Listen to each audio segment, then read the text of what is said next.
என்று சொல்ல வந்திருக்கிறேன். கர்த்தருக்கு ஸ்தோத்திரம் உண்டாவதாக.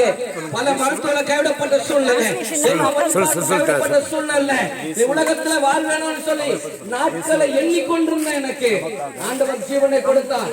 கருமையான தெய்வத்துடைய பிள்ளைகளை, கர்த்தருக்கு ஸ்தோத்திரம். ஒரு மீனவ குடும்பத்தை சார்ந்தவன், மீனவ குடும்பத்துல பிறந்தவன்.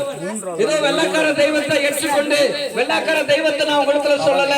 என் தெய்வம் உண்மையாகவே என்னுடைய வாழ்க்கையில அற்புதம் செய்திருக்கிறார். என் தெய்வம் உண்மையாகவே என்னுடைய வாழ்க்கையில் அதிசயத்தை செய்திருக்கிறார். என கருமையான தேவ பிள்ளைகளே, கர்த்தருக்கு ஸ்தோத்திரம். சத்தத்தை ஏதோ ஒரு மூலையில இருந்து கேட்டுக்கொண்டிருக்கிற உங்களுக்கு தான் இந்த சத்தம், உங்களுக்கு தான் இந்த வார்த்தை. அநேக பாவங்களுக்கு அடிமையாகி, இச்சைகளுக்கு, விபச்சாரத்திற்கு, அவன் குடிப்பழக்கத்துக்கு அடிமையாகி கடைசியில ஒரு வயிற்று வலியில டாக்டர் பார்த்த பொழுது டிபி வியாதி என்று சொன்னார்கள்.